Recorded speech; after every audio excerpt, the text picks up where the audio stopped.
Welcome back to Z-Speed and thanks for tuning back in. Today we're going to be installing this oil catch can in this 2004 350Z. Now this is a great way to eliminate blow-by gases from entering your plenum, but still keep the engine ventilation and vacuum system intact. So if you're interested in something like this, stay tuned and we'll get right on it.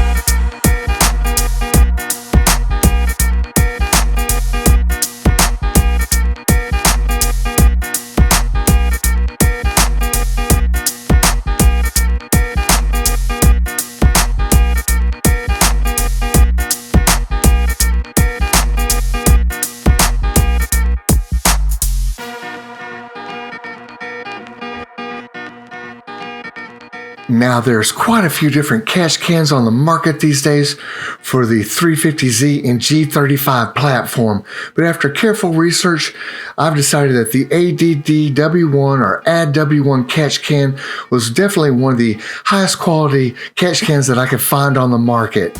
This thing has quite a few different custom configurations for many different vehicles, but I've purchased the actual universal catch can here, and I'm going to show you how to mount this and make it look like a custom fit.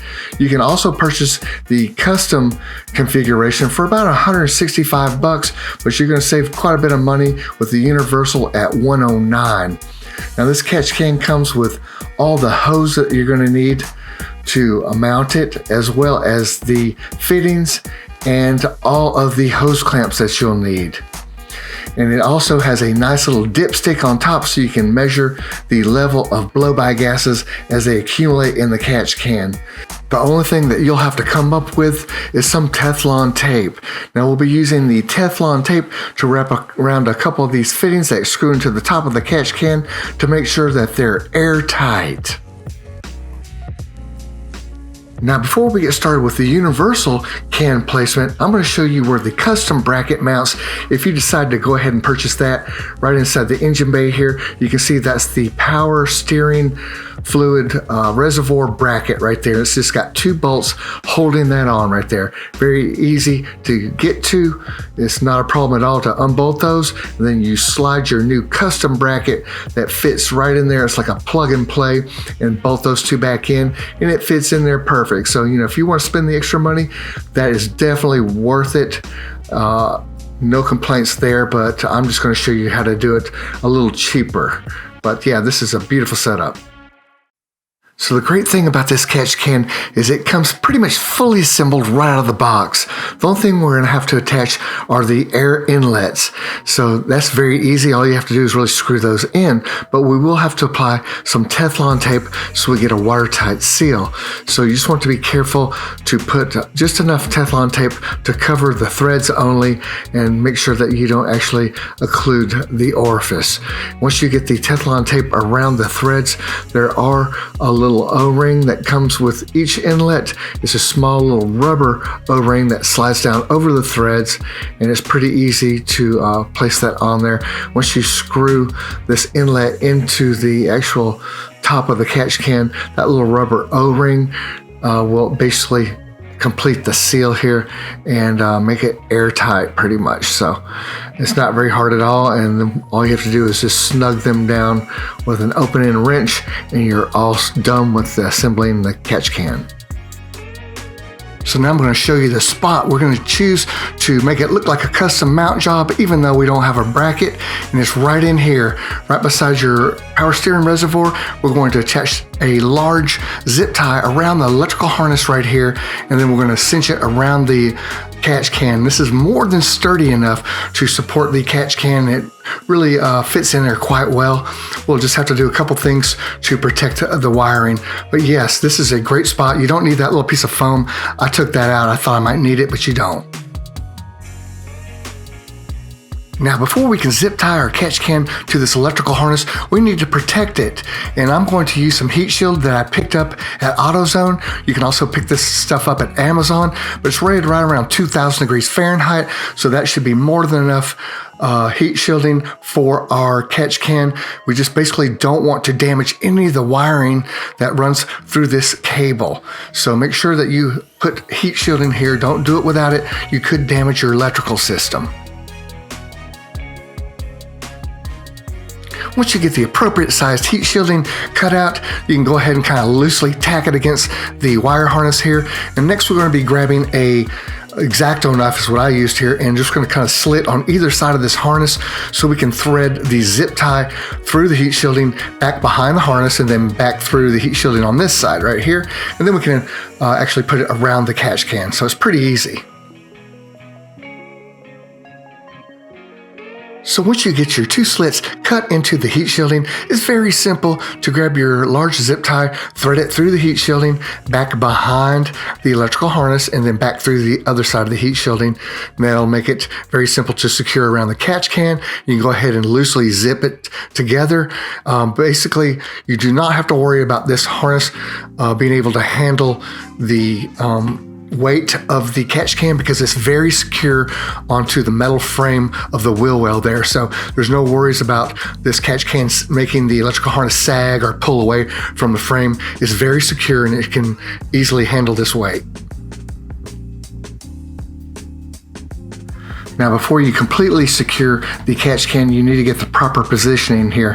And I was experimenting here and I faced it towards the front of the car, and this is not gonna be a good position for it because you just don't quite have enough hose if you place the inlet outlet in this position. So I found that if you rotated that towards the engine and face it towards the valve cover and the plenum, that you'll have just enough hose to reach everything. So make sure that you secure the zip tie once the catch can is in this position, and you'll have plenty of hose to reach everything you need to. So I've cut my vacuum hose in half, and I've attached this piece to the plenum right here and put the hose clamp on. So that's all attached and ready to go. It was very simple. And I've taken the other hose and attached it to the PCV valve and tightened the hose clamp around that. And that was pretty easy as well. And plenty of room to get to right there. So now we're going to follow the hoses. We're going to follow this hose, and this goes down from the plenum right here all the way to the catch can on the outlet side. So there's an inlet and an outlet. This is the outlet side right here, and this is the inlet side right here, and that attaches to the PCV valve. But this right here attaches to the plenum, and that's the outlet side. So make sure that we get these set up properly. This is the actual PCV valve right here, and you can see that comes all the way down to the inlet side. And I still have to actually secure this little hose clamp, and those are quite easy. Just take a flathead screwdriver, or I think you might even be able to use a small socket and tighten that down. Now, once you get all of your hose clamps completely tightened down, we can go ahead and cinch down the zip tie around the catch can so it doesn't move very much at all, or get as tight as you can and clip the excess. You can see that it's nicely nestled up against this electrical harness with the heat shielding between it, so that should keep the electrical harness nice and safe. I've added another little bit of heat shielding around my reservoir here, my power steering reservoir, just in case. I'm just not sure how much heat this thing's going to be putting off, and I didn't want to damage my power steering reservoir. You don't necessarily have to do that. Time will tell, and we'll see how hot this thing gets. But yeah, now we're all done with the installation. You will have to actually cut the zip tie when you want to drain it, but you can see it was pretty simple to pop it in with a zip tie. So if you cut the old one, lift it up, unscrew it, and pour it out, and you just get a new zip tie and put it back on. It's really not that hard at all. Just make sure you're checking your reservoir level every time you get your gas, I guess, would be a good idea. And just make sure that it doesn't get too full. Last time I ran mine for about 2 weeks, it really didn't have hardly anything in it. So it may take a while to fill up. And this is not my daily driver. So if you use your car as a daily driver, it may fill up just a little bit faster. So just keep an eye on it till you get an idea of how quickly it's going to fill the reservoir. Now, if you're not interested in cutting the zip tie every time you want to drain the waste gases, AddW1 does have a solution for you. They have 3 different stopcock setups. They start right around $34 and they go up from there. But this is a great alternative if you don't want to have to actually cut the zip tie and then unscrew your catch can and drain it that way. You can put the stopcock on the bottom of your catch can, run the hose down underneath your car and drain it that way. And that's probably what I'll be adding to my catch can a little later on. It's a pretty good deal. And I'm probably going to use the nylon valve right there. So that is a different way to go if you don't want to have to reattach your catch can with the zip tie every time you want to drain your waste gases. So I hope this alternative method to install the AddW1 catch can really helped you out. I know that it's definitely going to save you some money, and after looking at it, I'm very impressed because it really does look like a custom fit. It almost looks like it was supposed to go there, so I'm very pleased. It's very sturdy, and I don't think there'll be any problems at all with this type of a mount. And then later on, if you decide you want to get the custom bracket, you can go ahead and swap it out. But I'm very pleased by the way this looks. So if you have any questions about this, definitely just leave them in the comments below and I'll definitely get back to you as soon as possible. So until next time, you know what to do. Just keep on repairing.